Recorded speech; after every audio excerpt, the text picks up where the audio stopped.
Hello students, मैं doctor Indu Kumari, department of psychology, NLS college, Jaitpur, Daudpur, from JP university Chhapra.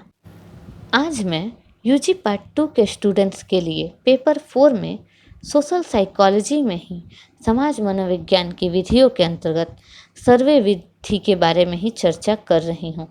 हमने अपने पिछले video में जाना कि सर्वे विधि किसे कहते हैं तथा सर्वे विधि के कौन कौन से प्रमुख प्रकार हैं।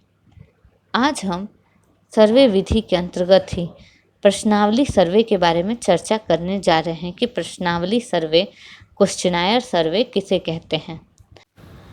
सर्वे विधि में प्रश्नावली, विशेषकर डाक प्रश्नावली का प्रयोग समाज मनोवैज्ञानिकों द्वारा बहुत अधिक किया जाता है। इस विधि में शोधकर्ता जिस सामाजिक समस्या के बारे में अध्ययन करता है उसमें संबंधित कुछ प्रश्नों को तैयार कर लिया जाता है। जिसके बारे में वो अध्ययन करता है उससे संबंधित कुछ प्रश्नों को तैयार कर लिया जाता है और उससे एक पुस्तिका के रूप में छपवाकर उन व्यक्तियों को डाक द्वारा भेजा जाता है जिनका सर्वे करना है। भेजा जाता है जिनका विचार या मत हमें प्राप्त करना है या जिनका सर्वे हमें करना है।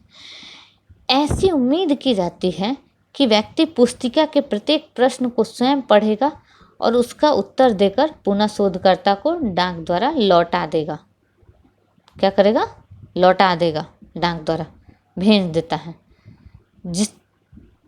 पुनः इस विधि में भी शोधकर्ता व्यक्तियों के समूह का चयन प्रायः यादृच्छिक रूप से ही करता है। इस विधि का प्रयोग जो होता है महत्वपूर्ण सामाजिक समस्याओं जैसे तलाक, गरीबी, वेश्यावृत्ति आदि के अध्ययन में तथा साथ ही साथ मनोवृत्ति, पूर्व चुनाव मत जानने में काफ़ी किया जाता है। इसे ही हम डाक प्रश्नावली कहते हैं, जो कि प्रश्नावली सर्वे में एक बहुत ही महत्वपूर्ण प्रश्नावली सर्वे है। इस डाक प्रश्नावली सर्वे विधि जो है इसके कुछ गुण भी हैं तथा दोष भी हैं। तो हम आज उन गुण और दोषों के बारे में जानने जा रहे हैं। तो सबसे पहले हम डाक प्रश्नावली के गुणों के बारे में चर्चा करने जा रहे हैं। डाक प्रश्नावली का सबसे पहला गुण यह है कि इस विधि द्वारा बहुत कम समय में भिन्न भिन्न स्थानों में रहने वाले व्यक्तियों के मतों एवं विचारों का अध्ययन आसानी से किया जाता है। अतः इस विधि द्वारा अध्ययन करने में क्या होता है? काफ़ी समय की बचत होती है। क्या होता है? समय की बचत होती है। इस विधि में बहुत सारे उन समस्याओं का अपने आप निदान हो जाता है जो साक्षात्कार सर्वे में इंटरव्यूअर से संबंधित होती हैं। ऐसी कौन कौन सी समस्याएं होती हैं? तो ऐसी समस्याएं हैं जैसे इंटरव्यूअर की अपनी व्यक्तिगत पूर्वधारणा से संबंधित होती है कुछ समस्याएं, जिसके कारण अध्ययन का परिणाम विश्वसनीय नहीं हो पाता। डाक प्रश्नावली में इस तरह की समस्या तथा इससे संबंधित कोई दूसरी समस्या उत्पन्न नहीं होती है। तीसरा पॉइंट है कि डाक प्रश्नावली में उत्तरदाता से सीधे संपर्क करने से संबंधित समस्याएं अपने आप समाप्त हो जाती हैं, क्योंकि इसमें उत्तरदाता से सीधा संपर्क स्थापित करने की ज़रूरत ही नहीं पड़ती। इसमें तो डाक के माध्यम से आपको प्रश्नावली भेज दी जाती है और आप उस प्रश्नावली को पढ़कर उसका उत्तर देकर डाक के माध्यम से फिर इंटरव्यूअर के पास आप वो भेज देते हैं। तो इसमें आप डायरेक्ट इंटरेक्शन नहीं कर पाते हैं। इन गुणों के बावजूद डाक प्रश्नावली के कुछ अवगुण भी हैं। इसका पहला अवगुण है कि डाक प्रश्नावली अक्सर उत्तरदाता भेजे गए प्रश्नावली को निर्देशानुसार भरकर लौटाते ही नहीं हैं। इससे क्या होता है?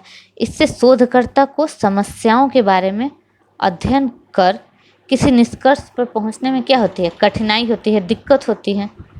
दूसरा पॉइंट है कि डाक प्रश्नावली में प्रश्नों के उत्तर दिए गए होते हैं वे उत्तरदाता द्वारा ही दिए जाते हैं या किसी और द्वारा, इसका निर्णय भी नहीं हो पाता, क्योंकि अक्सर देखा गया है कि वास्तविक उत्तरदाता के बदले परिवार का कोई अन्य सदस्य भी उत्तर देकर क्या करता है, प्रश्नावली को भरकर लौटा देता है।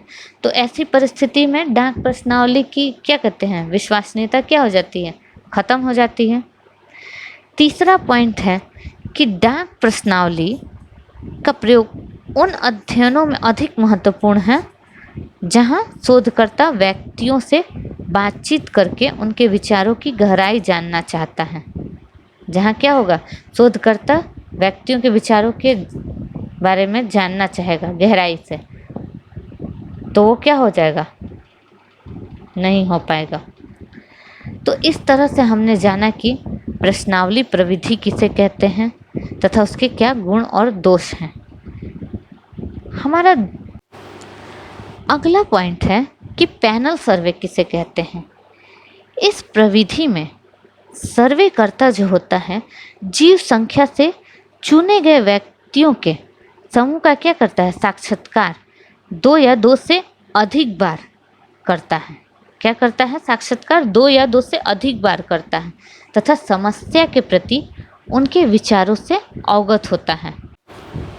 तो इस प्रविधि में सर्वेकर्ता किसी भी जीव संख्या का जब अध्ययन करता है तो क्या करेगा, 2 बार उसका साक्षात्कार करेगा। इसी आधार पर इस सर्वे विधि को किया जाता है।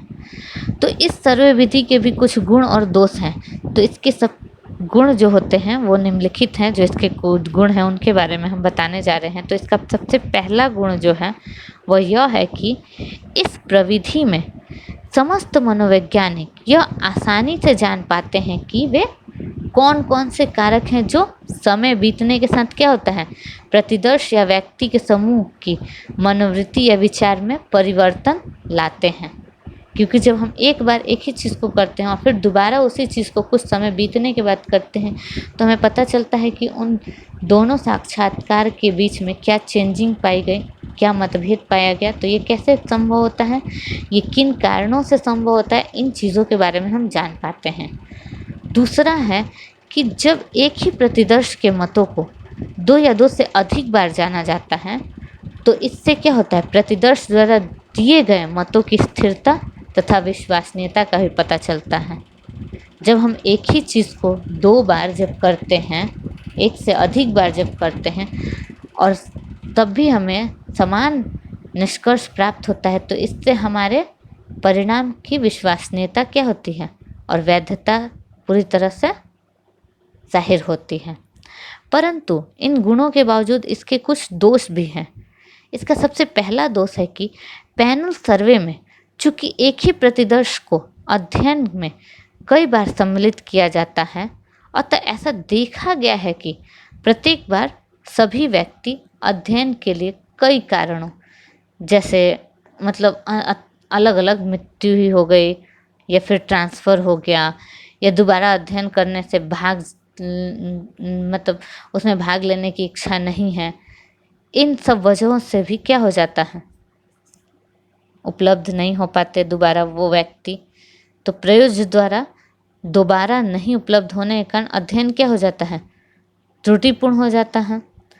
दूसरा है कि पैनल सर्वे में चूँकि व्यक्तियों के एक ही समूह या प्रतिदर्श का अध्ययन कई बार किया जाता है, इसलिए इससे प्रयोज्य अत्यधिक संवेदनशील हो जाते हैं और वांछित अनुक्रिया नहीं करते हैं। उससे भी यह सर्वे जो होता है, सर्वे विधि दोषपूर्ण हो जाता है। तो ये हमने जाना कि पैनल सर्वे किसे कहते हैं और इसके क्या गुण और दोष हैं। तो आज हमने प्रश्नावली सर्वे तथा पैनल सर्वे के बारे में जाना। आज के लिए इतना ही, धन्यवाद।